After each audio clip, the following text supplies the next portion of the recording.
Hey everyone, welcome back in your classes that is एक digital classes. आप सभी का अपने एक डिजिटल क्लासेस में स्वागत है। So guys, today in this video we are going to cover GK का। हम एक न्यू सीरीज स्टार्ट करने वाले हैं जिसमें ऑलरेडी मैंने बुद्धा की कुछ बुक्स के बारे में बताया हुआ है। आगे मैं जैनिज्म के बारे में बता दूंगी, बट सबसे इंपॉर्टेंट मुझे लगता है अपकमिंग एग्जाम के लिए एंसेंट इंडिया था ही। बट उसके साथ हम मॉडर्न इंडिया को भी, जो मॉडर्न इंडियन का जो हिस्ट्री है उसको भी कवर करेंगे। साथ में दोनों को भी लेके चलूंगी, कुछ पॉइंट उसके कुछ पॉइंट इसके। ठीक है, अभी इस वीडियो में हम सबसे इम्पोर्टेंट पॉइंट को कवर करने वाले हैं, स्टार्ट करने वाले हैं फ्रीडम स्ट्रगल के बारे में, क्योंकि ये अपकमिंग एग्जाम में बहुत ज़्यादा पूछे जाने वाले टॉपिक है। मॉडर्न इंडिया में बेसिकली मे बी 7-8 क्वेश्चन आ ही जाते हैं आउट ऑफ 15 और 20 में से। तो सबसे पहले स्टार्ट करते हैं हमारा जो फ्रीडम स्ट्रगल है। फ्रीडम स्ट्रगल का सबसे पहला स्ट्रगल कौन सा था, जहाँ से ये लगता है कि हमारा अब एक नेशनल मूवमेंट स्टार्ट होने वाला है। हमने बहुत बार पढ़ा होगा अपने हिस्ट्री में, अपने अपने क्लास स्कूल टाइम में भी पढ़ा होगा 1857 रिवॉल्ट के बारे में। 1857 रिवॉल्ट है क्या, बहुत ही इंपॉर्टेंट रिवॉल्ट है, क्योंकि यहीं से ही हमने माना गया था कि इंडिया की जो थिंकिंग पावर है वो चेंज हो रही है, और वो आज इस टाइम वो जागरूक हो रहे हैं और अपने लिए सेल्फ के लिए डिसीजन लेने के लिए वो रेडी हैं। ये ब्रिटिशर्स को एहसास हुआ था इसी मूवमेंट के बाद। तो इसके बारे में हम थोड़ा सा पढ़ लेते हैं। इस टाइम सबसे इंपॉर्टेंट पॉइंट हमें सबसे पहले याद रहना चाहिए, जो बेसिक पॉइंट है कि इस टाइम गवर्नर जनरल कौन था। सबसे इंपॉर्टेंट यही यही क्वेश्चन पूछते हैं, गवर्नर जनरल कौन था। हमारे लॉर्ड कैनिंग थे। लॉर्ड कैनिंग थे जो ब्रिटिशर्स के गवर्नर जनरल थे, इंडिया में रहते थे उस टाइम। जो कंट्रोल करता था पर्टिकुलर प्रोवाइंसेस को, उसको हम जनरल गवर्नर, गवर्नर जनरल या फिर ऐसे बहुत सारे नाम से जान रहे थे। ये वॉइस रॉय भी थे हमारे, तो उस टाइम के टाइम। नेक्स्ट, पहला हमें ये पता रहना चाहिए who was governor general at that time. कौन था? Lord Canning. दूसरा, क्या रीज़न था रिवॉल्ट का, ये आपको पता रहना चाहिए। हमेशा जब भी रीज़न, कोई भी किसी भी चीज़ का रीज़न होगा ना, तो ये तो इकोनॉमिक, पॉलिटिकल, सोशल या फिर मिलिट्री, इन्हीं रीज़न से हो सकता है। और अब इस टाइम के टाइम मिलिट्री नहीं बोलते, इस टाइम हम बोलते हैं पॉलिटिकली, इकोनॉमिकली या सोशली रीज़न हो सकता है। बट इस वाले इसमें क्योंकि ब्रिटिशर का टाइम था, तो ब्रिटिशर के टाइम पे 3 रीज़न, 4 रीज़न थे, इकोनॉमिकल, पॉलिटिकल, सोशल और मिलिट्री भी था। क्या था पॉलिटिकल रीज़न? क्या था पॉलिटिकल रीज़न? ये था, नाना साहेब जो थे हमारे, उनको पेंशन से रिफ्यूज़ कर दिया गया था कि पेंशन नहीं मिलेगा, और अवध को इन्होंने कैप्चर भी कर लिया था। तो ये सारी चीज़ें थी। जो डॉक्टर ऑफ लैब्स चल रहा था, उस डॉक्टर लैब्स के थ्रू उनको भी उसका इफ़ेक्ट हुआ था, नाना साहेब जी को भी। जिसकी वजह से डॉक्टर ऑफ लैब्स क्या था वो हम आगे पढ़ेंगे, जिसमें ये था कि जिसके खुद का बेटा नहीं है तो उसको उस ज़मीन को कौन जब्त कर लेगा? ब्रिटिशर के पास चला जाएगा। जैसे झांसी की रानी थी, उनका खुद का बेटा नहीं था, तो उनकी ज़मीन को ज़बरदस्ती जब्त किया जा रहा था। तो ये भी एक रीज़न था। ये सब पॉलिटिकल रीज़न था। दूसरा, इकोनॉमिकल रीज़न क्या था? इसमें इकोनॉमिकल रीज़न ये था कि बहुत ज़्यादा टैक्सेस इंडियन वाले पे लगा दिया गया था ब्रिटिशर के द्वारा। उनको बहुत फोर्सफुली इविक्ट कर दिया गया था कुछ को। और कुछ इसमें ये था कि जो प्रोडक्ट हैं उस पे हैवी टैक्सेस लगा दिए गए थे। हैंडक्राफ्ट जो प्रोडक्ट हैं उसको एलिमिनेट करके जो मैन्युफैक्चरिंग प्रोडक्ट थे उनको उनको मार्केट में लाया गया था। और जो है पीजेंट्स और आर्टिसंस थे, उनको कहीं न कहीं इन्होंने परेशान किया था ब्रिटिशर्स ने। ये भी एक रीज़न था जो इकोनॉमिकल बेसिस पे था। सोशल इकोनॉमिक पे, अगर सोशल रिलीजियस पे हम जाएँ, अगर क्या इफ़ेक्ट था, क्या रीज़न था? इसमें ये था, ब्रिटिशर्स ने सोशल रिफ़ॉर्म किए थे। इन्होंने अबॉलिशन ऑफ सती सिस्टम, जो सिस्टम था उस टाइम, कहीं न कहीं इंडिया के लिए तो अच्छा ही था।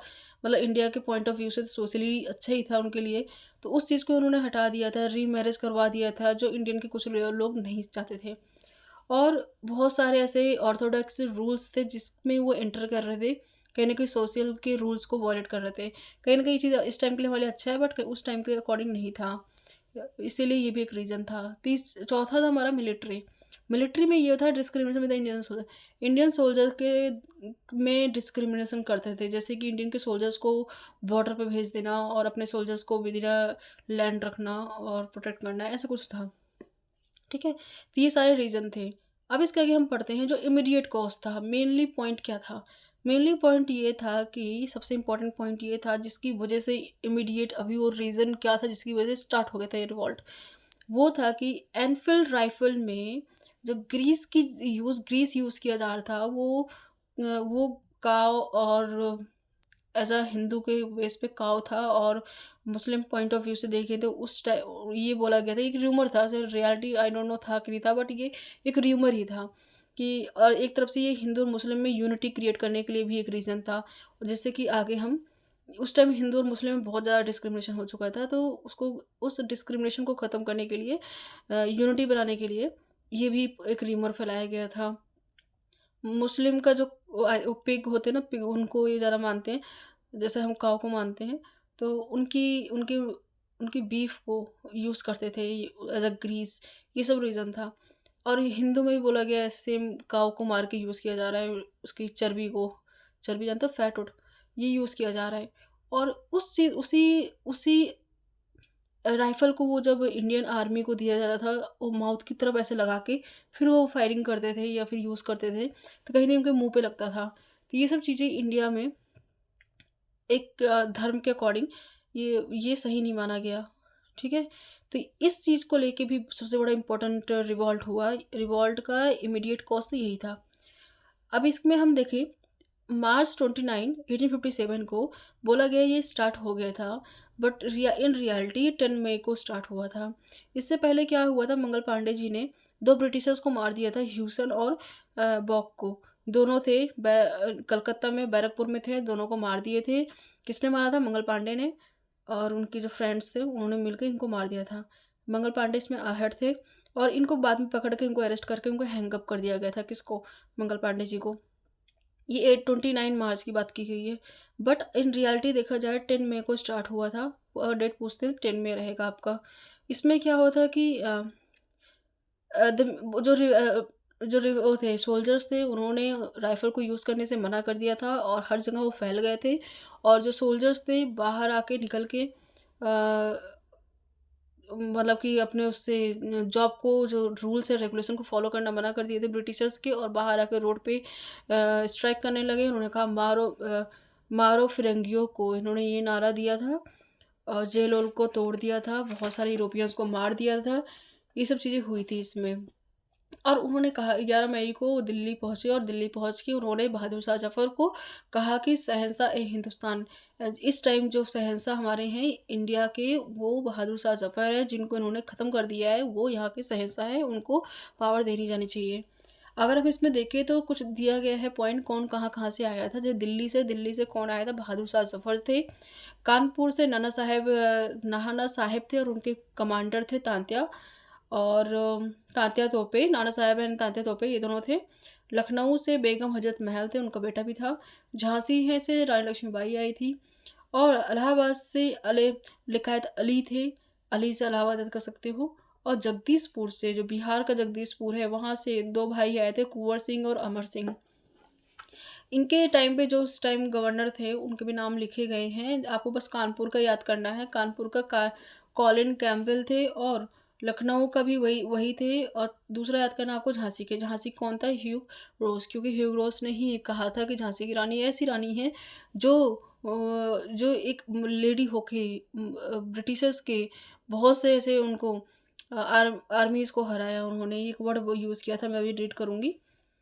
अ, वो वर्ड इन्होंने यूज़ किया था एग्ज़ैक्टली। और इसमें फिर हम वो देखें कि इसमें हुआ क्या? एट द एंड ये सक्सेसफुल नहीं रहा, क्यों? क्योंकि ये नॉर्दर्न इंडिया में तो फैल चुका था, बट जो पंजाब और बंगाल वो रह गया था, और साउथ का पार्ट बिल्कुल भी नहीं पार्टिसिपेट किया। बहादुर शाह को रंगून भेज दिया गया, उनके बेटे को भी मार दिया गया, और नाना साहेब जो थे उनको भी, और बेगम हजरत महल को, इन सबको नेपाल भेज दिया गया, और तांते तोपे को एग्जीक्यूट कर दिया गया था, जिसका ओरिजिनल नेम, तांते तोपे जो थे कमांडर थे किसके? नाना साहेब के। इनका ओरिजिनल नेम था रामचंद्र पंडुरागन। ये क्वेश्चन पूछते हैं। और इन सबको जगह-जगह भेज दिया, जैसे कि नाना साहब को, और बेगम हजरत महल को, और खान बहादुर शाह खान को escape to the Nepal, Nepal भेज दिए। तात्या तोपे को कैप्चर करके उनको मार दिया गया था। रानी लक्ष्मीबाई की डेथ हो गई थी लड़ाई में ही, लड़ते-लड़ते मरी थी वो। कुँवर सिंह को चोट लगी, और उसके बाद वो मर गए। ह्यूग रोज ने यही कहा था, उस टाइम यही थे। ह्यूग रोज ने कहा था लक्ष्मीबाई एक ऐसी लेडी थी जो best and the bravest military leader थी रिबेल की। सबसे पूरे इस पूरे दंगा की सबसे बड़ी लीडर यही थी, ठीक है। Other important leader Khan Bahadur Shah जो थे, मौलाना अहमदुल्ला थे, और शाह अली धांकर शाह थे फैज़ाबाद से, और अज़ीमुल्ला खान फ़तेहपुर से, देवी सिंह मथुरा से, कदम सिंह मेरठ से। इन सबको ज़्यादा इम्पोर्टेंट आपके लिए नहीं है। जो ऊपर मैंने 5-6 स्टेट बताए वही इम्पोर्टेंट थे, इलाहाबाद, लखनऊ, झांसी, कानपुर, दिल्ली। इनके साथ में जो है कौन था, ये भी याद करना ज़रूरी है आपको। और इसमें कुछ मुझे इम्पोर्टेंट दिखा नहीं। आपको झांसी रानी के बारे में किसने कहा था, रोज ने कहा था, याद रखने की चीज़ है।